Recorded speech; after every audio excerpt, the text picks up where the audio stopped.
Hello out there.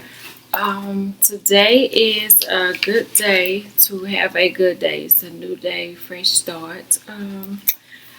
I said I was going to start wearing different little things that I thought were cute or something. So I bought these maybe 2 years ago, I think. They're really cheap. I should have bought more, but I didn't. And they're like a statement piece. Every time I wear them, they always bring attention. But to have them on with a dress that says black and smart makes it even better. So, three things today that I noticed that I wanted to get into was last week I posted on my Facebook asking the question. It says, "Dear Black girls, how is your relationship with your mother?" And honey, whew, it's one of those things that when it's good, it's good. When it's rocky, it's rocky. When it's bad, it's bad. But it's a challenge, and it's not like that for everybody. It was probably split down the middle. It was some that was like it's a work in progress. It was some that was like no, we ain't even going there. And it was some that said we struggle, but she's stuck in her ways. Um, it's good and bad. And it's some that was like she's my best friend, she's my rock. And that's a beautiful thing because I think sometimes, and I'm gonna speak from both perspectives because I didn't realize how hard it was being a daughter until I became a mother. And I say that because um, my relationship with my mom is kind of rocky. She is one of those that's stuck in her ways. Whatever comes up comes out.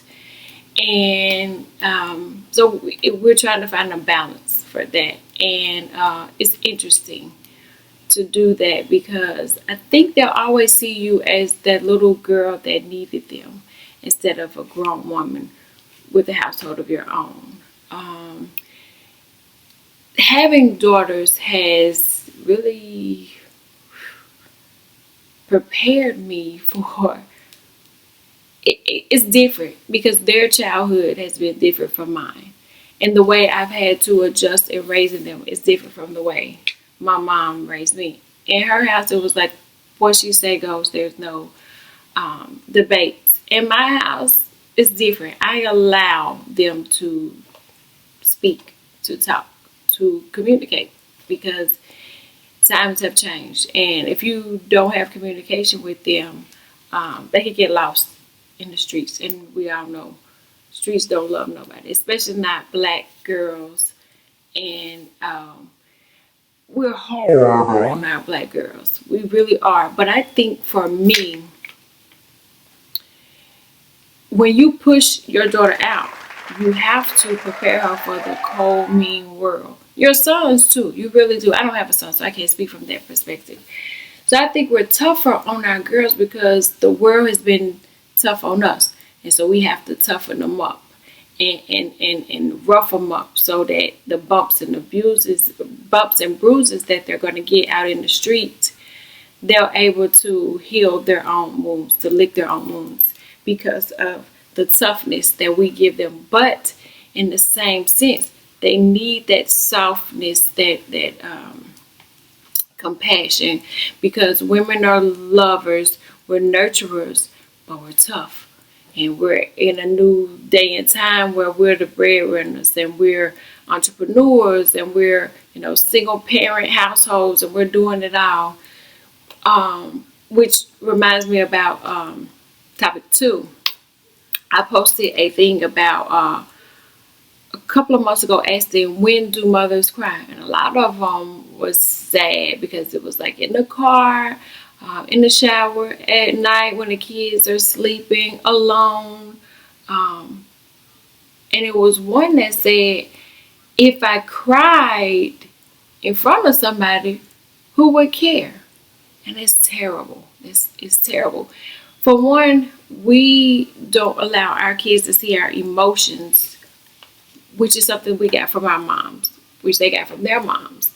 And so we're passing that down to our kids. But I want to challenge you to change that, because if you can never show emotions to your kids, if you don't show them any crying, because crying is cleansing. It's not really a weakness. It's a cleanse, or it's a you've come to a realization of something. So I say cry when the need comes up. Because if you don't, you're going to raise kids that will do the same thing. They will cry in the car, in the shower.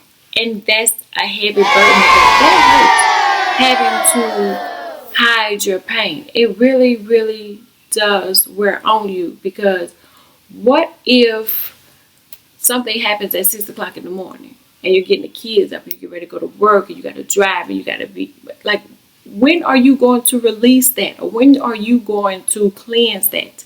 And if you wait until 9 o'clock at night when the kids go to bed, look how much you've had to carry.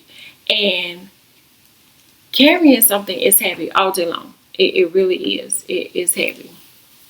So I'm going to challenge you to talk about your emotions, cry, journal, feel, rest. Because I know for me, I'm the same way. I cry in the shower. I've wet plenty of pillowcases, but it wasn't until this year that I allowed myself to cry in front of my kids, and I think it changed our relationship, because I was able to tell them, don't do what you've seen me do. Don't keep going like everything is fine. Don't swallow your pride. Don't hold your pride where you feel like, I can't cry in front of her and I can't cry in front of her and I got to let her know that I got it together, when you really don't. So feel those feelings and stop hiding your pain, because you're teaching your kids to hide their pain, and they're going to teach. So it's a cycle that's going to keep going on, and you should just release it. And it doesn't have to be a big boo-hoo crying. It could just be one or two silent tears. But my youngest daughter told me yesterday, I was doing so much. She was like, she's 6, and she said, I know you're frustrated. So it lets me know that even though I think I'm hiding it and I think I'm doing good, and I'm moving, I'm not getting a minute, I'm like, oh. She knew I was frustrated, and she followed me in the bathroom to tell me, I know you're frustrated. So they know. So we're not really doing a good job at hiding it anyway. So we might as well show them a healthy way to release. I don't know if that's going to resonate with somebody. Let me know what you think. I'm open to all suggestions. And number 3, I was watching TV the other day, and I saw an erectile dysfunction commercial. I hope my mama and my aunt is not listening to this, but anyway, they can fix the curve in an erection. The curve in an erection is a dysfunction. Okay, I'm disturbed by this, because they haven't cured cancer, they haven't cured endometriosis. Alzheimer's is really terrible, and corona is messing everybody up. And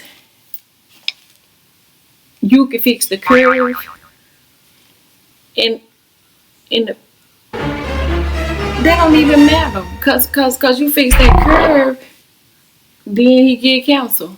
Or you fix that curve and she got endometriosis and she don't want to have sex with him anyway. Or you could fix that curve and we still social distance. Leave the curve alone. Stop worrying about the man. Fix some of this stuff that matters to everybody. Don't nobody care about the curve. It doesn't matter. Cure cancer. Cure corona. Cure endometriosis. Cure Alzheimer's. Cure something that freaking matters. The curve does not matter. We don't care. Like, we stressed and tired, and last thing we want to care about is seeing a commercial on TV about erectile dysfunction with a curve.